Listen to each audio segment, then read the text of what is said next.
Let me take a step back. The 10 is in milligrams, and the 6 is the time in hours.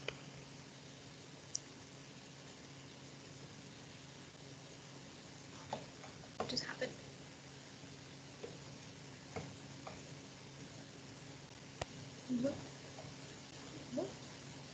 I don't know what just happened. Recording has stopped. Why? I need you to record though. Okay, we're recording again. Oh Lord. I don't know what happened. It just stopped recording. Hopefully it got all of that. Oh man. Anyway, what was I doing? I think I got my numbers backwards. The 10's in milligrams, the 6 is in hours. So essentially, if we think about what this is saying, the amount of drug is 10 milligrams, is staying in their body for 6 hours. So essentially, we can say something like, if 10 milligrams is administered,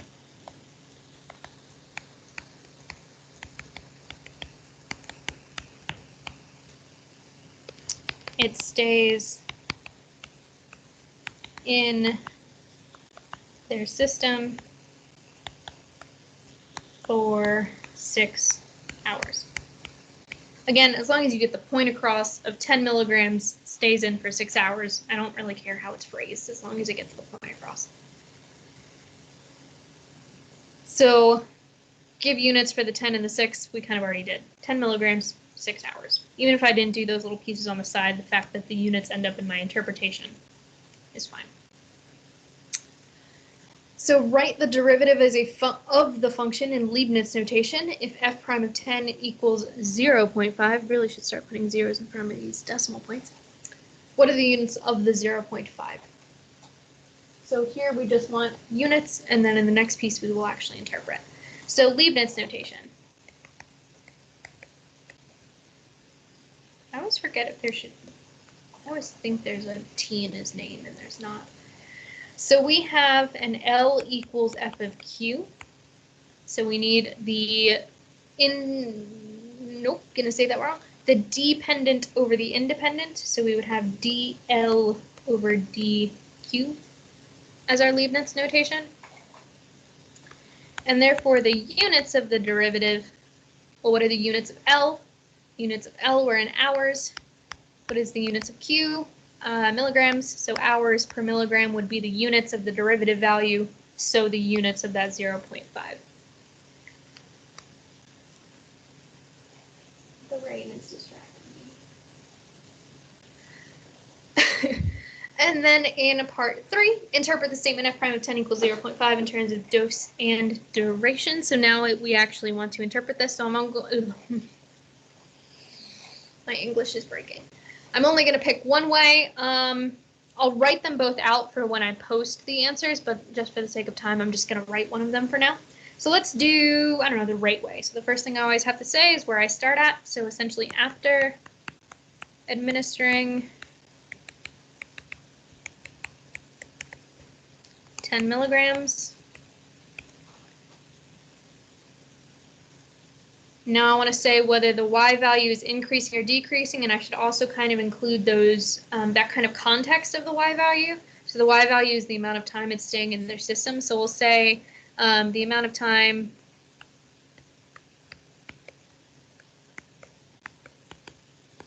a drug, we're talking about a specific drug, don't know which one, but the drug stays in their system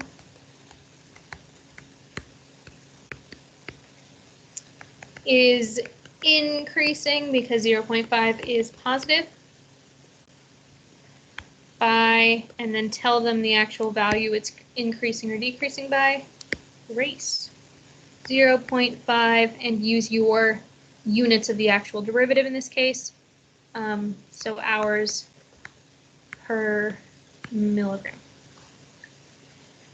I'll write the other option up before I post these on Blackboard, but again, for the sake of time, I'm just going to do that one direction, not one direction, the one type, and I'll have the other type on Blackboard if you want to look it over. Unless someone really, really wants to see it right now.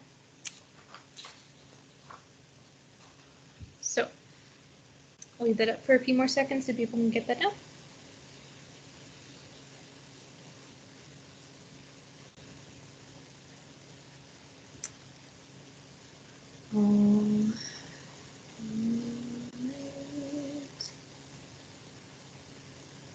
Okay, next one.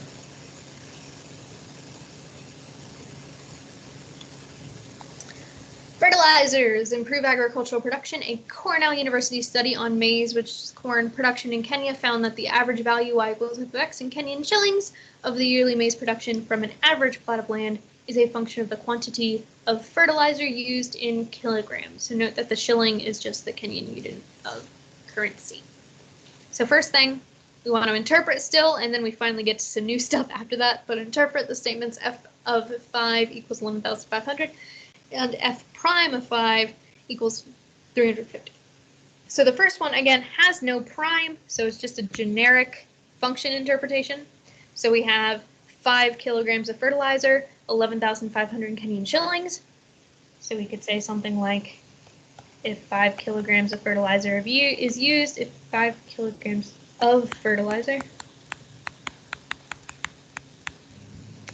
is used, the average value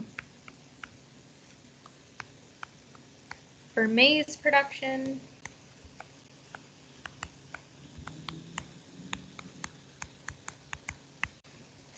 is that 11,500 Kenyan shillings.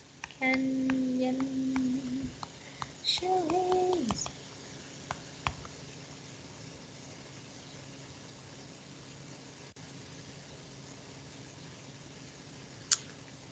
And then I want to interpret f prime of 5. Now in this case, I'm going to use the step way, and that's specifically because it's going to be easier for me to then explain what we want to do next. So usually we have to say where we start, but since my first sentence already says 5 kilograms, I'm going to kind of skip that. If I didn't have this other sentence listed there, I would have to say something about 5 kilograms. But essentially, if I use that step way, I would then say if 1 more kilogram is used, one more kilogram of fertilizer is used,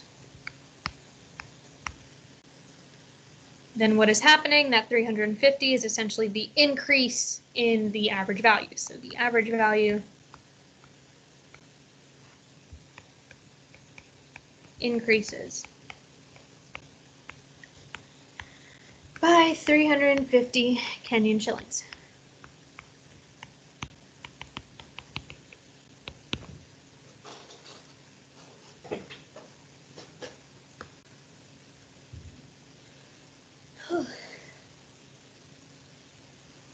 All right. So I'll wait a couple of seconds so people can get that down if they need to.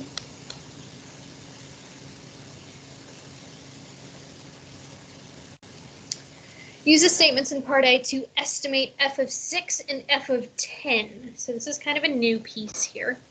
So we want to estimate what f of 6 is. Well, all that I'm given is f of 5 and f prime of 5. But if we kind of think about what we just said that means, is we know that at 5 kilograms, our average value is 11,500.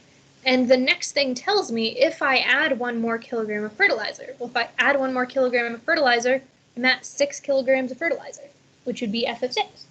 Well, 6. F of 6 would be the average value. But essentially, if I want f of 6, this is telling me 6 kilograms of fertilizer. But kind of that, what we've just interpreted is we know that at f of 5, we're at 11,500, and then essentially this f prime of 5 is telling me what happens if I increase to 6 kilograms. So I can kind of estimate, and maybe I should put an estimation instead of a purely equal sign. Estimate. We can essentially estimate f of 6 by essentially saying, well, I know where I'm at f of 5, and I'm at 11,500. And I also know that if I increase by 1 more kilogram, I'm approximately going to increase by 350. So I can kind of estimate that my value at f of 6 is going to be maybe around 11,850. So we're kind of using that idea of the slope is telling us essentially how much we increase our y's by if we increase our x's. Well, then what about f of 10? Well, I could also estimate that. Now, the only thing is you never want to use a value you just found. So we don't want to use f of 6. We still want to use f of 5 and f prime of 5. You can only use the things you're given, not what you just found. So we'd have to essentially start at f of 5. But if I think about it, so if my f prime is telling me how much I increase when I increase x by 1, well, going from 5 to 10 would be increasing by 5. So why don't I just take that value and multiply it by 5? And maybe I should be clear because there's so many 5's floating around in this question. This essentially comes from 10 minus 5. Essentially the value that we want, f of 10, minus the value that we have to start with, which was f of 5. So 10 minus 5 gets me kind of that 5 value because I need to essentially take 5 steps instead of just 1. So we have this 11,500 plus 5 times 350. Trust and believe we could punch that into a calculator. 13,250. So essentially, we can use that f prime value to estimate essentially any number we want. We could even, well, now I run out of space, do a tiny little side note over here. We could also approximate something like backwards, like f of 4. I would just essentially have to subtract. Come on, pen. I would have to subtract the derivative value instead of adding it. So we can go kind of either direction and as far as we want, but we do need to be a little bit careful because the farther we go, the worse things get. Because if you think about it, which one of those estimates, f of 6 or f of 10, is probably more reliable? It would be f of 6, because 6 is closer to 5. Essentially, the farther we go out, the less we can guarantee that it's actually at least somewhat accurate. So think about like a function that looks something like, this. Whereas, maybe here's 5. And what we're kind of doing here is we're essentially using the tangent line. Because if you think about it, the derivative is a slope, and the slope that it gives you is the slope of the tangent line. So like the f prime of 5 value is giving you essentially this kind of step up idea for the tangent line. So if you think about kind of using this tangent line, if you think about it, so like say here's 5, and say here's 6, and say, 10 is all the way over here. Well, we don't know what this function looks like. So maybe, what if the function looked like this? Well, then going over to f of 6, if I estimate f of 6 with the tangent line like we just did, the value we would actually get is the red dot that I just put on. So like this value would end up being the value on the tangent line. I want to be clear about that. We're not saying that it's the exact value of the function. We're saying it's probably a decent estimate. And in this case, it kind of would be. Now again, I'm also not saying that this is what that function looks like. I'm just giving an example. Whereas say, then we wanted to find f of 10. Well, in this case, the number we would get would still be on the tangent line. So we'd be getting this number on the tangent line, which if the function had looked like this, it would be obnoxiously far from, where we actually want it to be. So the farther away you go from the starting point, the less sure you can be that we actually have a decent approximation. But for values that are kind of close to the value that you have to start with, you can be pretty sure that it might not be perfect, but it's probably a decent approximation at least. But anyway, that's kind of what we're doing here. 343. Okay. So, stuff. Some of this is what I essentially just said. Let's just kind of officially get it down here. So in part B, well, they weren't labeled, but Whoops, this was part B. In the second thing we did where we found f of 6 and f of 10, we used f prime of 5 to estimate the value past 5. This is called tangent line approximation.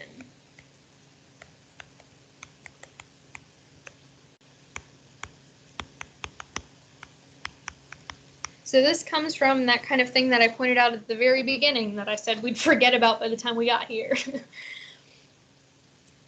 This is also sometimes known as local linearity. You'll pretty much never hear me call it local linearity, but in case Wiley or someone else ever calls it local linearity, same thing, I will always say tangent line approximation.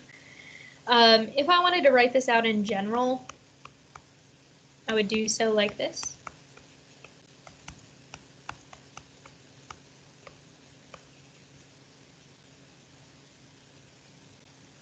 So essentially we always have a value that we have to start with and we have its derivative value. Now we want to be slightly careful here with this change in x. You should always calculate it. I'm going to write it as want minus have. That's not really the official way, but anyway, because you need to be careful. So in the one we just did, f of 10 was, we wanted 10 and we had 5, so we had to multiply by 5. But say I had wanted 4, well, I won't, so the difference between 4 and 5 is 1, but technically we want to multiply by -1 because we want 4, we have 5, so we actually have to go back 1. So you do kind of need to keep track of kind of the order that they come in, which one's where you are starting and where's where you want to end up is where you want to end up in front of or behind the number that you have, and that'll determine whether you have to add or subtract the values. This type of idea is essentially what gives us the tangent line, which I've talked about already, but this is kind of the point in your notes where we kind of officially get the tangent line. So this gives us the idea that the tangent line can be used to estimate the value of a function. Though remember, as I've already said, the farther you go out from the starting point, the less accurate it gets. Which is what I kind of just drew up above there.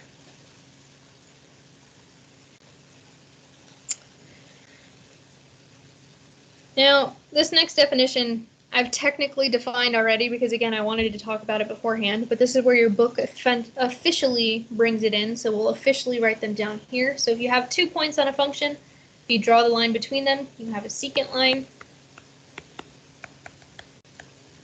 And then the line that touches the graph of a function at exactly 1 point in a small interval is called a tangent line. So just to remind us what those look like, say I have some function.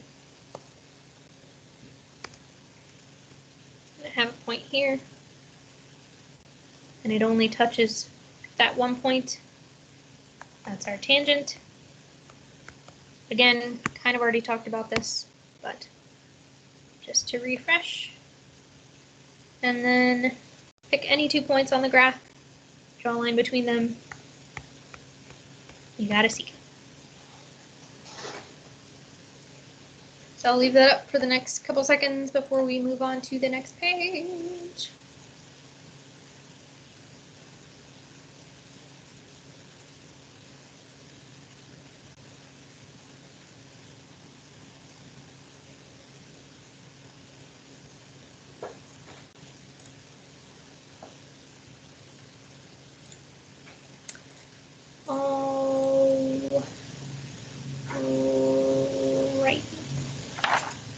I'll say a little bit before I move on, just in case.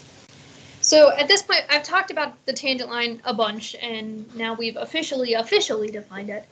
But what we haven't done yet is we haven't actually found kind of the equation of the tangent line. So the tangent line is a line. It's just a linear equation, and we know how to find the equation of a linear function if we know some information. So we should be able to find that equation. So that's what we're going to do next. So say we want to find the equation of a tangent line at the point x equals a.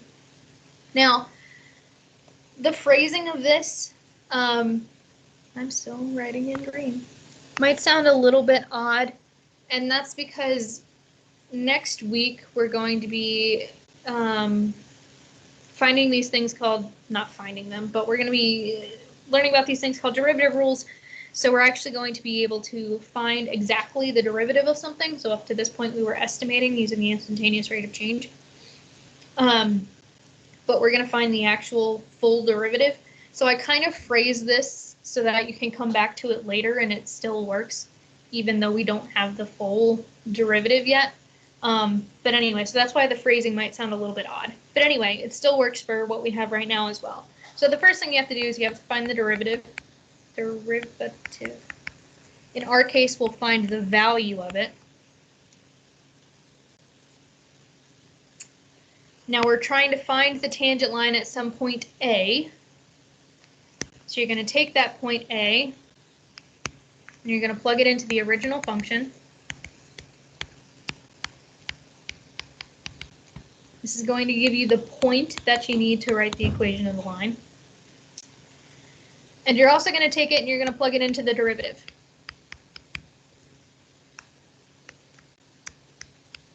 Now in this case, for us, we pretty much already found the value, so that's kind of an extra step that we don't need to do twice, but we'll need to use later. That's what I mean by the phrasing is a little off. And this is going to give you your slope. So whatever your derivative value is gives you the slope. So remember, we need two things to be able to write the equation of a line, slope and a point, and these are the ways you'll find it. You'll find the slope using the derivative and the point using the original function. So let's see an example of this, and then we'll be done 2-3. And I think we will barely start 2-4 because that just starts off with a couple definitions, which are quick enough to write down. Anyway, find the equation of the tangent line to the function x squared at x equals 5. So the first thing we want to do is find the derivative value. So we want to find f prime of 5. Well, in this case, we don't know how to find it exactly. This is when we have to estimate using that rate of change idea where we take 5 and something obnoxiously close to 5. So I'm going to take 5 and 5.001. So we'd want to plug both of those into the function, essentially find the slope between 5 and 5.001.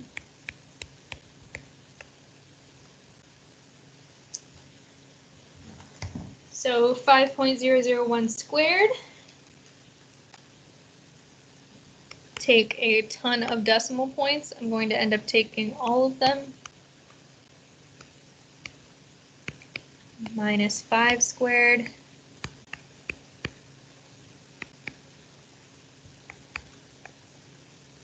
What?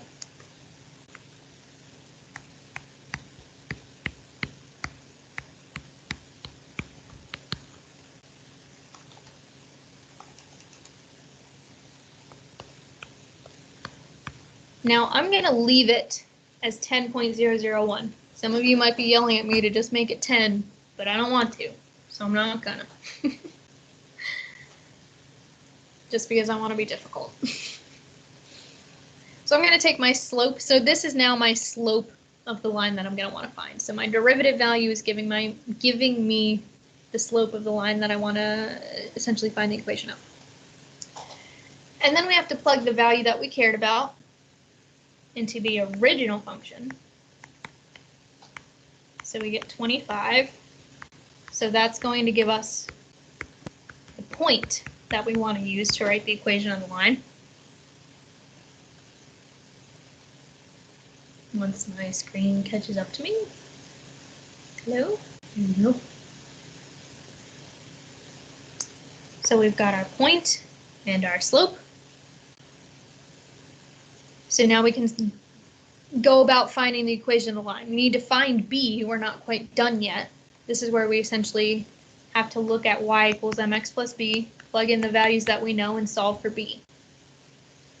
So we've got y is 25, slope is 10.001, x is 5 plus b.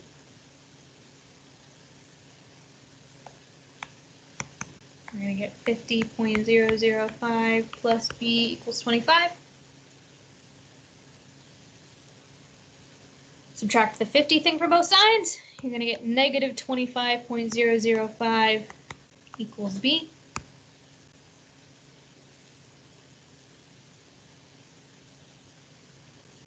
So the equation of your tangent line, whoops, is 10.001x minus 25.005.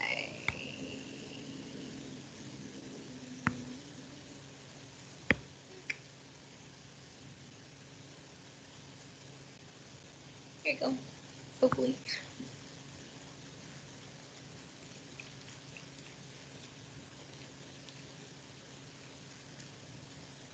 You're welcome. So, find the derivative value, find the original value. Of course, my stars aren't showing up when I do it. Once you have those two, you have your slope and your point. Plug it into y equals mx plus b to solve for b. Come on, circle. There you go. Once you have your b, write your equation with the m and the b, and you're good to go. So that's how we'll find tangent lines. Again, next week we'll kind of have this new idea. It'll kind of replace the process we use to find the derivative value. But the process will still hold, even when we have that new information. So I'll leave this up for a few more seconds. And I am going to take the last few minutes to start defining some of the stuff from 2.4, just to kind of, help make sure that we get through it all. I really do mean it when I say they're short, but we'll kind of just build up some of the definitions from 2.4 and then look at using them on Thursday. So you got the old version.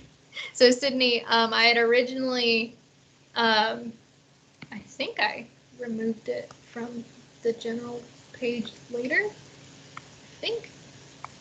Yeah. So originally I had another thing that I was going to go through, Sydney, and then I decided to not do it. So I took it off, but the notes had already been on Blackboard before I decided not to do it. So you must have just gotten it in time to get that old copy. So Sydney, and anyone else who might see a definition 5 on their page after this, we're just not doing that. So you don't have to worry about that at all.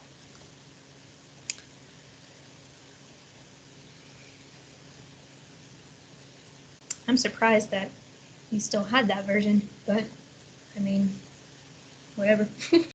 That's fine. Just don't need it. All right, so I'm going to pop over to 2.4,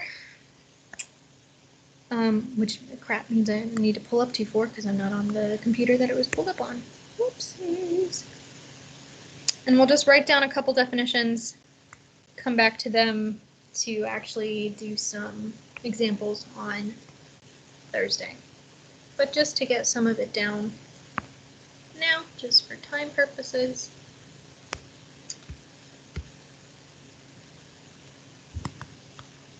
Because we've got about 10 minutes left. Where'd it go? There it is.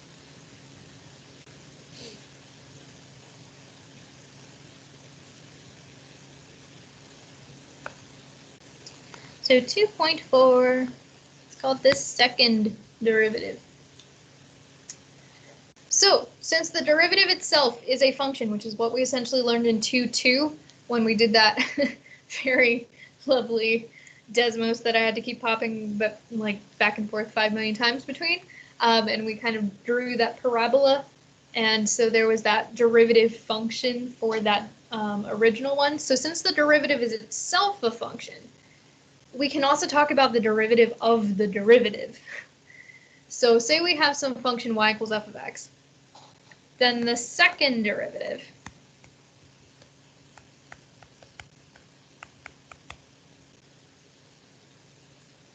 which is written f double prime of x. Well, I should say the second derivative is f double prime of x. And in Leibniz notation, we don't use Leibniz notation as much for the second derivative, but just in case, and I should not write my 2's like that when they're so small. D squared y over dx squared. Yes, I have the 2's in the right spot. I could explain why it is that way, but I don't think anyone actually cares.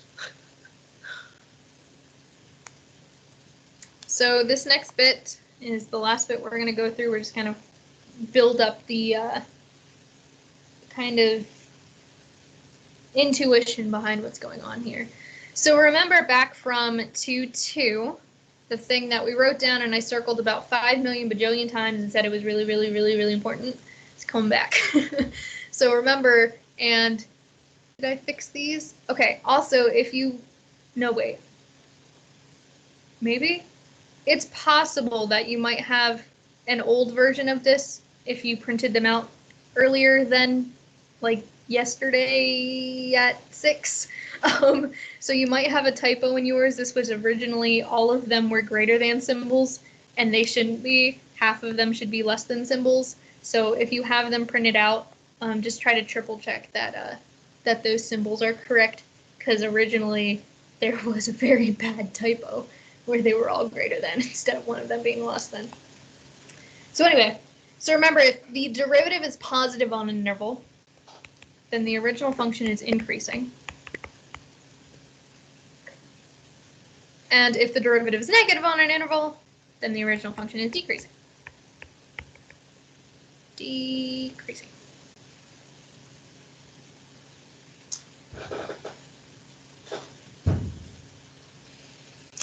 So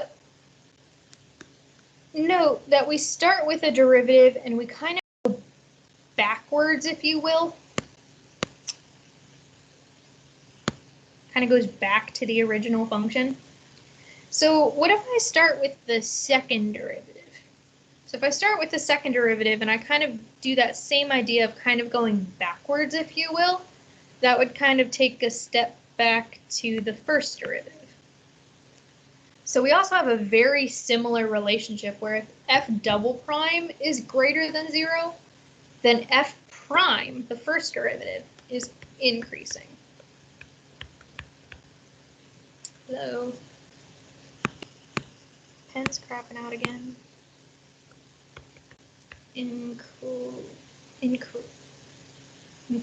There's an A missing in there. I broke up my writing it down, so increasing.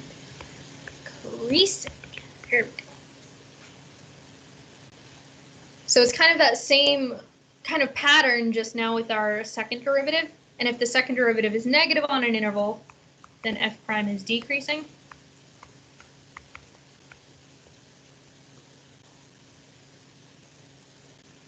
So it's like that same pattern, just with this type of new idea of the second derivative instead of just the first derivative. And then one last thing, and we'll stop there. We'll stop here. So I've just said that we have f prime is increasing or decreasing. Well, if f prime is increasing, remember the derivative tells us slope. So if f prime is increasing, the slopes are increasing, which means the function is essentially going to bend upwards. And if f prime is decreasing, then the slope is decreasing, and the function is going to bend downwards. So if you think way back to chapter 1, we actually had some definitions of some things that meant that the function was bending up and bending downwards. It was concavity, which is now coming back to be linked in with essentially the second derivative. So if the second derivative is positive on an interval, if we talk about the original function, regular old f, if the second derivative is positive, the original function is concave up. So we talked about concave up and concave down way back when in like 1.3. I don't remember. And if f double prime is less than 0 on an interval, then the original function is concave down. Whoops.